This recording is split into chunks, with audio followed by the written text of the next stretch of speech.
week off. How things go? How are they looking now?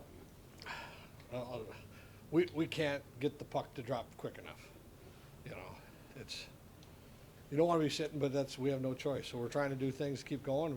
Let's just get to Saturday, and then let's make sure we play late as possible. So we'll go 8 o'clock. So, we just want to play. We just want to play.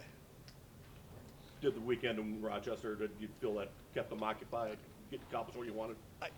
Yeah, I have to say yes. I mean, we're trying to create like coming to practice this time of year, and I think you know every coach in North America is going to tell you like it's to come and try to duplicate what you need to be doing this time of year is playing games. At least we got a crowd that immediately put interest in the day, and you know it wasn't intense because you're going against each other, but it solved. It gave us what we needed. It gave great intensity. It was great to go down to get out of town.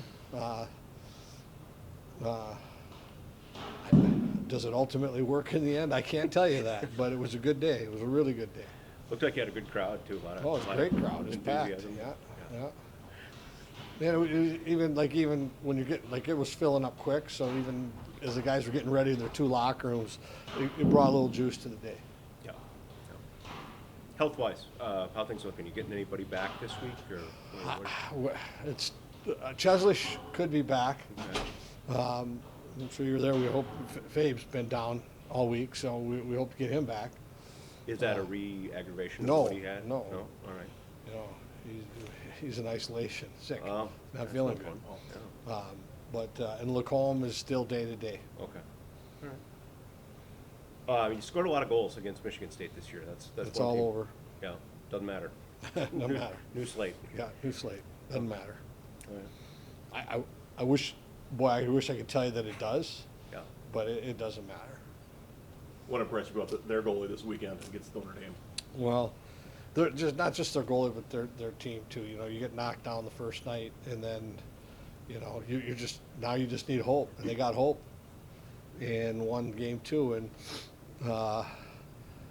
their kind of magical season continues because first win ever in Big Ten history and enthusiastic. And then I watched Game 3 quite pretty intently because it was around for that one. And once they scored that face-off goal, Notre Dame was in control. And then the whole game switched on the face-off goal. And then they really got juice and carried it home from there. So they've been such a solid, good team all year long with great enthusiasm, very well coached.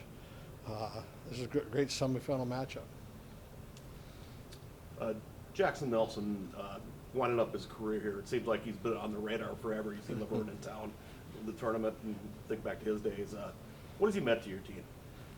Well, one, he's a terrific. He's great in the locker room, and I didn't know that for the first 2 years because he didn't talk to me.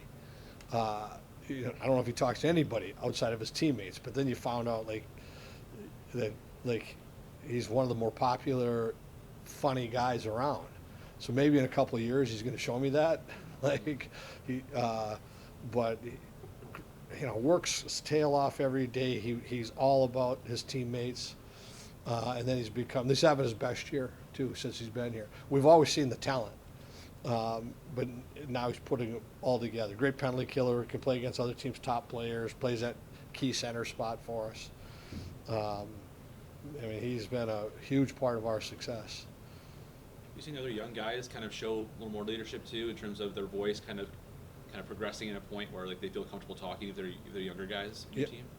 Ask me that one again. Yeah, have you found some younger guys on your team are showing a little more of a leadership or more of a voice that maybe feel comfortable now versus just relying on some of the, like you mentioned him. So yeah, I would. There's no question that I think one of the underlying good things for us right now, and I'm going to kind of piggyback on that, is I think some of our young guys are starting to pop right now. Brody Lamb and Kurth. Chesley's excited to get back in there. Cal Thomas playing his best hockey the last month and a half. And I'm missing a couple, but of course Cooley and Snuggie kind of arrived on day one. But this really bodes well for us. That our young guys are more comfortable, and there is just the one thing we have is just great camaraderie. inside our group. And no egos, they have fun with it.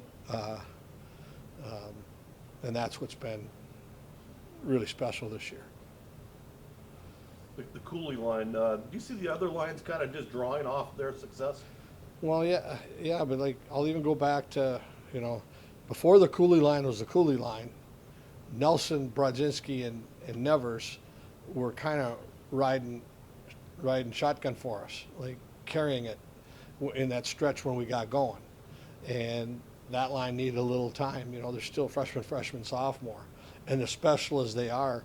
And then we started to see, Pitlick's been consistent. Then Hughlin's had a great second half, and Kurth is, like, that's why we got some things popping right now. That's why I want to play games. Like I know we got a little banged up here at the end too, but we had a little new dynamic starting to happen inside the hockey too. So, I mean, they're special, that line. I mean, you can't hide from it. But the other lines are pulling their weight right now. Bob, as competitive as you are with the other coaches in the conference for recruits and whatever, is it tough to see, a Tony Granato, a change made like that? Yeah, it's terrible. Like 5 years I've been in here, I've become really good friends with Tony. Yeah. I know Gophers and Wisconsin are supposed to like each other, but it was hard in their staff. Like I've known Oz for, we grew up together in the business, and Tony is, I mean, he's a true gentleman. Like really is a good friend of mine. So it is hard to see that happen right now, but it's the ugly part of our business. You see the women's team having all kinds of success this year. We just won the conference title. Did these teams feed off each other a little bit at all? I know they follow each other. Yeah. I really believe they have great camaraderie together. I know our guys went to their games, and I assume they come to our games too, and they know each other away from the rink. And there's no question that they're intertwined, pulling for each other's success. I know that you could feel it. It's got to be a fun week. I mean, I don't know how much you can watch what's going on in St. Paul, but just where hockey is just center stage. Yeah, we want to join the fun. We've been watching. This 2 weeks has felt like a month and a half. That's why we can't wait for Saturday. But it's great to watch. I went over there yesterday and was poking around, and obviously I'll get back downstairs, and today we kind of watched it on TV. Yeah. And got a barn burner going right now. Yeah. So. We've talked about Adam Nightingale before. You knew he was going to have success, but to get a couple of playoff wins and to get to that second round for the first time in his first year has got to be a pretty cool accomplishment. Huh? Well, yeah. Hey, I've lived that before. I've seen this movie. Like, fired up they are to get here.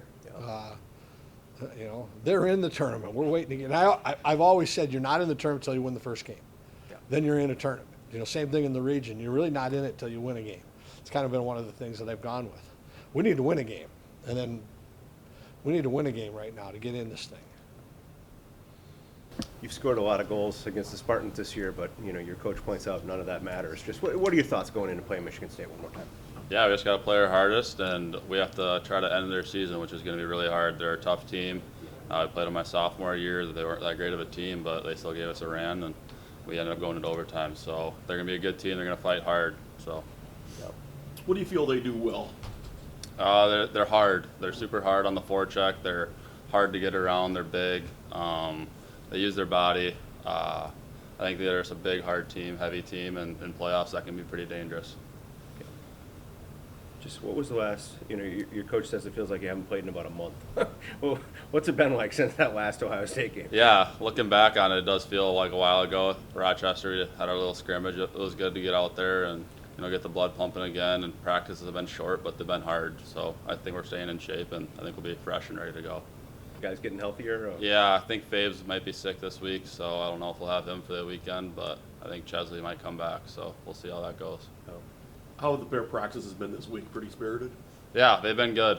State tournament going on. There's a lot of pride going, so competing in practice, it's been good. Did you come over here early today and watch the red team? Yeah, I ended up coming over here watching Laverne, so it's been good. Yeah.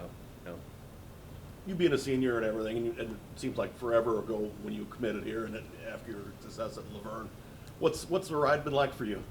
Yeah, it's been up and down. My freshman year, didn't play the first weekend, and then I played pretty much every game other than that besides when I got hurt last year. Being able to be a captain this year it's been awesome. It's a great group of guys. It's been fun to lead this team, and I think we got a good strong playoff run here, so it'll be fun. No weird feelings when you play the Spartans because that's where you had the injury was? No, not really. Try not to think about it too much. What's it like when you do see Laverne come up here for state, the growth of the game in that part of the state? Yeah, you know, they always support me, so I try to give back as much as I can and try to support them when I can. So being able to watch, I ended up going to the X yesterday, and then I watched the game here this morning. So it's been good to be able to watch them and see the principal and the AD and the superintendent and talk to everyone. So it was good. What do you take from growing up there, and how it helped you progress as a player? Yeah, it's a small town, so sometimes you don't play the best teams, but you got to get everything out of it. Every practice, and your ice time's limited. We don't have ice in the summertime, so being able to just take advantage of every minute on the ice is the biggest thing. Just, the Rochester trip, sounds like you had a pretty good crowd for a scrimmage there. Were you able to kind of replicate a little bit what a game is like? Yeah, I ended up playing a region game there when I was younger, so it kind of brought back some memories, and there was a lot of fans there cheering us on, so it was fun, and I thought the energy was pretty good. So. What do you feel your line does to complement the Cooley line? I think we can play defense, we can play offense, we can pretty much do whatever Bob wants us to do. So just being able to be open-minded and play D and play offense and kind of get the energy going and just kind of be a consistent line. Bryce has used the term brutal honesty among each other. How does that kind of manifest itself? Yeah, we say what's on our mind, and everyone knows not to take it to heart. We know we're in the best interest for everyone on the line and everyone on the team, obviously, so we can say what we want, and no one takes it to the heart.